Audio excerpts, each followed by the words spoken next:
Lobisomens só respondem ao uivo da própria espécie? O pai de Harry Potter era apanhador também? Ron herdou seu traje a rigor da sua tia-avó Tessie? Hermione apagou a memória de seus pais? Hoje nós vamos ver como os filmes de Harry Potter fizeram você entender um monte de coisas errado na história.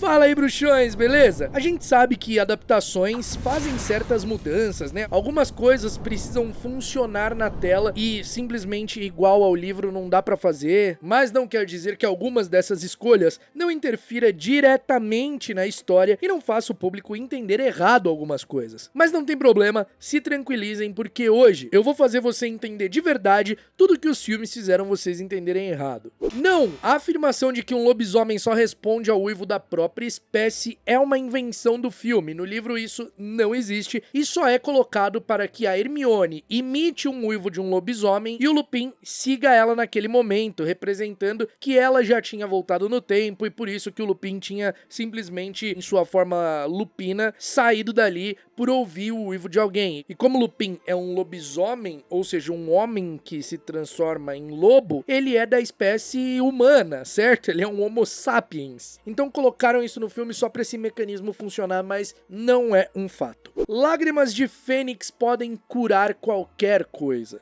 Olha, na história deste canal eu já recebi inúmeras vezes a pergunta: por que que o Dumbledore não usou as lágrimas da Fawkes para curar a mão dele quando ele colocou o anel? Ou por que que não usaram a Fawkes para curar qualquer coisa, curar todas as doenças do mundo? Lágrimas de Fênix têm de fato poder curativo, mas não para tudo. Não é um remédio universal que vai curar tudo e qualquer coisa. Algumas coisas simplesmente não podem ser curadas. Então simplesmente não dava pro Dumbledore usar a Fênix pra curar aquela maldição que tava na mão dele, porque não ia ter jeito. Embora a lágrima de Fênix tenha um poder muito grande, muito forte, afinal o veneno do basilisco é uma coisa extremamente forte, e a lágrima de Fênix consegue curar isso, consegue quebrar o efeito disso, não é de tudo que ela consegue. É possível aprender ofidioglossia, porque se o Ron ouviu o Harry falar dormindo e conseguiu abrir a câmara secreta, então dá pra aprender de boa, né? Não dá pra aprender. Ofidioglossia é uma condição hereditária. O Harry é o único que tem ofidioglossia sem herdar isso de seus ancestrais, porque ele tinha parte da alma do Voldemort vivendo dentro dele. Então aquilo fazia com que ele fosse ofidioglota. Não era ele realmente sendo ofidioglota. Tanto que quando a parte da alma do Voldemort no corpo dele foi destruída, ele perdeu esse dom. Então como que o Ron usa a ofidioglossia pra entrar na câmara secreta? Ele não ouve o Harry dormindo e aprende a falar. Ele não se tornou um ofidioglota. Se ele usasse aquilo que ele falou pra tentar conversar com uma serpente, ele não ia conseguir ouvir uma serpente falando com ele. O que ele fez foi repetir uma palavra e nem foi que ele ouviu o Harry dormindo. Ele repete a palavra que o Harry usa pra abrir o medalhão. E ele tenta inúmeras vezes repetir exatamente como ele fala e depois de muitas tentativas é que ele consegue abrir a entrada ali da câmara secreta pra pegar o veneno do basilisco, a presa do basilisco e destruir o Horcrux. Mas não quer dizer que ele virou ofidioglota, porque é impossível de se aprender. A pessoa pode aprender a entender a ofidioglossia, ela pode aprender a falar algumas palavras, mas ela não vai ser ofidioglota, porque ofidioglota é quem fala com as cobras. E isso só é passado de pai para filho. É possível aparatar em Hogwarts? Ah, Dumbledore, sendo quem eu sou, eu tenho os meus privilégios. Não tem não. Não é possível aparatar em Hogwarts, a não ser que as proteções para isso sejam desfeitas. Não é porque o Dumbledore é diretor que ele tem privilégios. Tanto que, para voltar ao castelo, depois da caverna ali no livro, quando eles estão voltando, né? Eles voltam de vassoura, o Dumbledore e o Harry, e o Dumbledore desfaz os feitiços para que eles consigam entrar em Hogwarts. Então, não é porque ele era diretor que ele conseguia aparatar, não. E principalmente o Draco mostra ele aparatando, né? Também ali na Batalha de Hogwarts, nas masmorras, aparatando com o Blasio e com o Goyle para ir até a Sala Precisa atrás do Harry. Não dá pra aparatar, não. Quirrell estava possuindo Voldemort desde o primeiro momento em que o Harry encontra ele lá no Beco Diagonal, que o Quirrell evita dar a mão pra ele, né?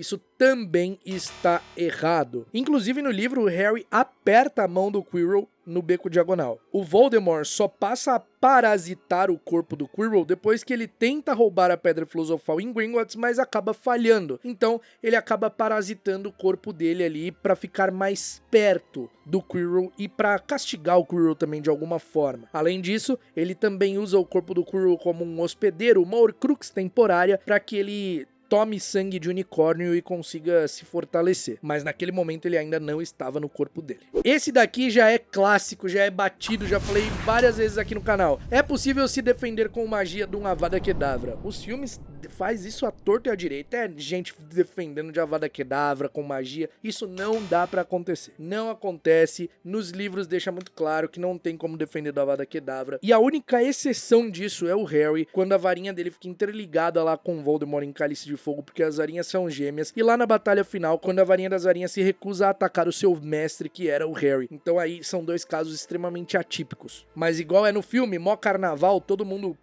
pium, defendendo a Avada Kedavra, não pode. O pai do Harry era apanhador, então por isso ele ia se sair muito bem, já que estava em seu sangue o talento de apanhador. Errado! O pai do Harry era artilheiro. Tiago Potter jogava como artilheiro, não jogava como apanhador. Ele andava com um pomo de ouro pra cima e pra baixo pra se exibir, mas ele roubou esse pomo de ouro quando estava ali na escola. Ele roubou dos materiais esportivos da escola. Não era um pomo que ele tinha apanhado durante a partida, não, porque ele jogava de artilheiro. Neville Longbottom tinha uma queda, era apaixonado por Luna Lovegood.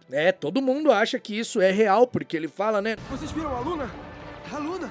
Tô louco por ela. Só que, cara, isso é uma invenção completa dos filmes. O Neville nunca teve nenhuma queda pela Luna, nunca teve um nada, nenhum indício, nada. Isso é somente uma invenção do filme. Então, as pessoas ficam surpresas ao saber que o Neville, quando saiu de Hogwarts, se casou com a Hannah Abbott, que era uma aluna da Lufa-Lufa ali, que era do mesmo ano, né, deles. Ele se casou com ela. E aí todo mundo pergunta, ué, e a Luna? Pois é, isso nunca existiu. Os pais do Neville morreram na Primeira Guerra Bruxa. Muita gente acredita nisso. Muita gente mesmo, porque os filmes deixam completamente em aberto o que aconteceu com os pais do Neville. Tem um momento que o Sirius fala... Tiveram um destino pior do que a morte, se quer saber. Mas não fala mais nada dele, então a maioria das pessoas entendem que eles morreram mesmo. A pessoa acaba nem prestando atenção nessa fala e simplesmente acha que os pais do Neville morreram. Mas não, eles foram torturados e ficaram com sequelas irreversíveis e até hoje vivem no hospital, na ala psiquiátrica lá, pra quem sofreu danos permanentes na memória. Feitiços ficam interligados durante os duelos. Isso é uma coisa que, nossa, não acontece. Ali o Dumbledore e o Voldemort no Ministério, feitiço interligado, nada a ver. Isso é uma característica única de um fenômeno chamado Priori Incantatem, que é quando duas varinhas gêmeas estão se atacar e ficam interligadas, que é o que acontece com o Harry e com o Voldemort. Os feitiços não ficam interligados se chocando daquela forma nos duelos comuns, não. Bartô Crouch Jr., o que aconteceu com ele? Voltou pra Azkaban, né? Bartô Crouch Jr. voltou pra Azkaban. Bom, pelo menos é o que acha quem só assistiu aos filmes e não se aprofundou na história, não leu os livros, não procurou saber os detalhes reais do que aconteceu na história, porque é o que parece no filme. Mande uma coruja a Azkaban. Vão notar que está faltando um prisioneiro. Então, a maioria das pessoas entende, tipo assim, voltou pra Azkaban, ele tá lá, foi preso de novo. Mas não, ele não foi, ele foi simplesmente atacado por dementadores e sofreu o beijo do dementador, ficando uma casca oca ali, sem nada, sem alma. Cho Chang é uma dedo duro e caguetou a armada de Dumbledore pra Umbridge, porque ela tava com medo da mãe dela perder o emprego. Erradíssimo. Não é pouco errado não, é muito errado, porque no filme colocaram a Cho Chang como dedo duro ali porque tomou poção da verdade e entregou. Mas quem entregou verdadeiramente a armada de Dumbledore foi uma aluna chamada Marietta Edgecombe, que é amiga da Cho Chang, e então ela dedurou por vontade própria ali, não foi sob efeito de Veritaserum não, e então ficou com a cara toda marcada com a palavra dedo duro, que a Hermione colocou um feitiço ali no pergaminho que eles assinaram, firmaram um compromisso, e aí como ela quebrou esse compromisso, ela ficou com essa palavra na cara, formada por furúnculos e pústulas muito doloridas. Bobaton é uma escola só para meninas. Pois é, em Cálice de Fogo as escolas chegam pro torneio Tribruxo e Bobaton só tem mocinhas, só tem meninas, somente belas senhoritas. Mas isso está completamente errado. Bobaton é uma escola mista. O que nos leva a outro fator que os filmes fez você entender errado, que Durmstrang é uma escola só para rapazes, só para rapazotes, só para rapagões. Não. Durmstrang é uma escola mista também. Igor Karkaroff entregou Bartô Crouch Jr. num julgamento, e assim que descobriram que ele era um comensal da morte, o filme faz a gente entender isso realmente, mas isso não acontece. Bom, pelo menos a gente não vê como chegou a conhecimento do Ministério da Magia que o Bartô Crouch Jr. estava envolvido ali na tortura do Frank e da Alice Longbottom. E também não foi o Karkaroff que entregou ele, porque senão a gente veria isso no julgamento ali no livro, quando tem o Karkaroff delatando os nomes. O Karkaroff ganha a soltura dele quando ele delata o Augustus Rookwood, que trabalhava dentro do departamento de mistérios ali e passava informações pro Voldemort. Hagrid é obrigado a mandar o dragão Norberto embora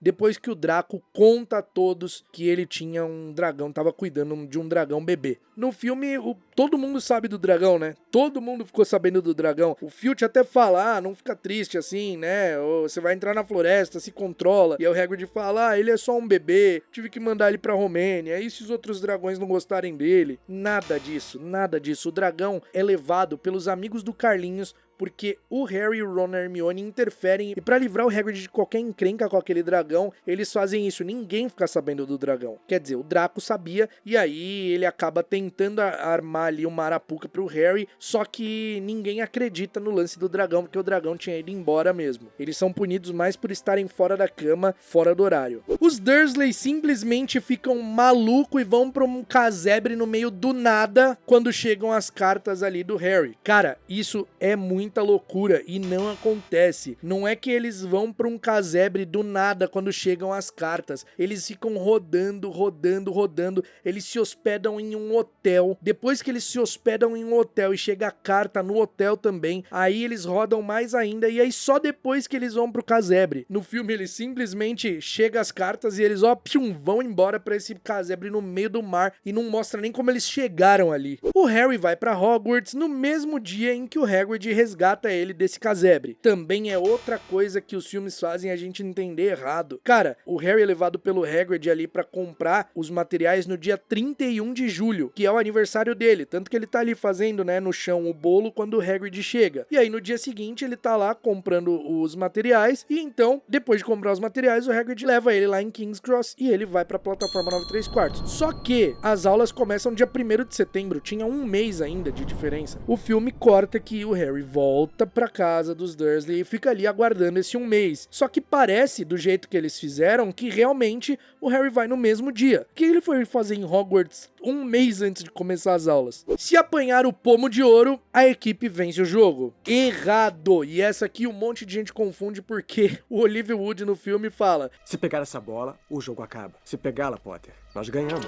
Não, se apanhar, ganha 150 pontos, não vence. Vencer vai ser relativo. Se o outro time tiver mais de 150 pontos e você tiver 0 pontos e você pegar o pomo, você ainda vai perder. Isso, inclusive, é o que acontece na Copa do Mundo de 1994, quando o Krum apanha o pomo de ouro e a Irlanda estava vencendo de 160-0. Aí fica 160-150, ele encerra a partida porque vê que eles iam tomar mais uma sacolada de gol e aí ele quer encerrar de forma digna. Pega o pomo pra isso. A parte da alma do Voldemort dentro do Harry deveria ter sido destruída quando o basilisco atacou ele na Câmara Secreta. Isso é o que o filme faz muita gente entender. Só que pra parte da alma do Voldemort ser destruída dentro do Harry, ele precisava ter morrido. Ele não morreu, a Fênix curou ele. Logo, se a Fênix curou ele, o pedaço da alma do Voldemort não foi destruído. Muito simples. O sinistro, como agouro de morte sobrenatural, realmente existe. Isso é o que Prisioneiro de Azkaban nos leva a acreditar, porque o Harry vê primeiro o cachorro lá quando ele vai pegar o Night Bus,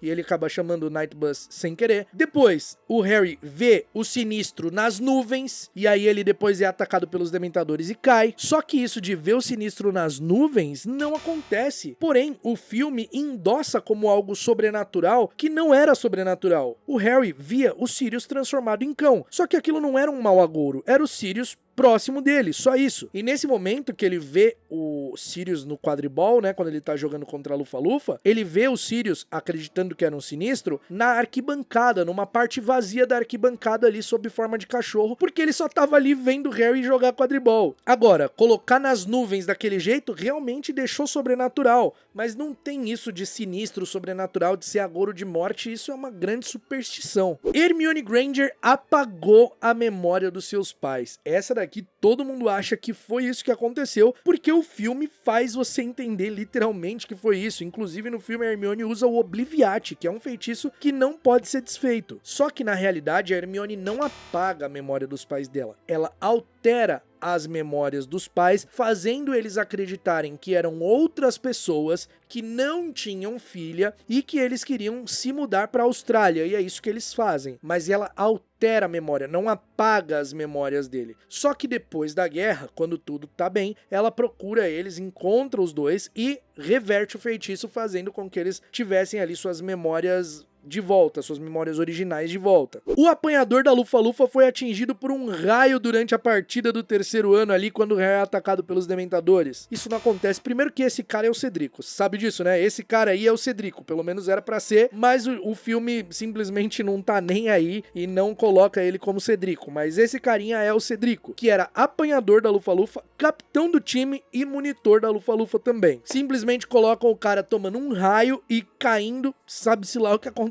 com ele, mas na realidade o Cedrico apanha o Pomo de Ouro no livro, e ele fica extremamente consternado, porque quando ele apanha o Pomo de Ouro, ele não percebe que o Harry tinha sido atacado por Dementadores e que havia caído da vassoura, então ele pede pra cancelar a partida, mas não cancelam, as pessoas falam, não, foi justo, você pegou o pomo, acabou, Lufa-Lufa ganhou, mas ele não fica se gabando dessa vitória e ele queria que fizessem uma nova partida, justamente porque ele não viu o Harry caindo e tava ali sozinho pra pegar o Pomo de Ouro. Harry Potter é obrigado a competir no torneio Tribruxo porque o Cálice de Fogo é um ato contratual mágico. O filme faz a gente entender isso, mas quando a gente descobre o plot lá no final, o livro também faz no começo, mas quando a gente descobre o plot lá no final, a gente entende que o Bartol Crouch Sr. estava sob a maldição Impérios. Então ele fala que o Harry teria que competir, que não tinha jeito, porque era o Voldemort ali falando, o Voldemort, né, o Rabicho, no caso, seguindo as ordens do Voldemort, falando através do Bartol Crouch Sr., que era só uma marionete ali sob a maldição Impérios. Ou seja, é óbvio que eles iam falar que não tinha jeito, que o Harry teria que competir, porque era o plano Harry ser levado até o Voldemort através do torneio. Então, se a situação fosse normal, se ele não tivesse com a maldição Impérios, o Harry não se inscreveu no torneio, colocaram o nome dele. O Ministério da Magia poderia impedir o Harry de participar. Eles poderiam alterar as coisas. Eles são o Ministério da Magia, cara. Voldemort e Harry sentem as Horcruxes sendo destruídas. Isso foi uma baboseira que colocaram no último filme. Quando as Horcruxes são destruídas, o Voldemort sente, o Harry sente também. Mas isso não acontece, porque senão, anteriormente, era pra mostrar o Harry sentindo as Horcruxes sendo destruídas. Quando ele destrói o diário, ou então quando o Dumbledore destrói o anel. E nada disso acontece. O Voldemort não sente as Horcruxes sendo destruídas,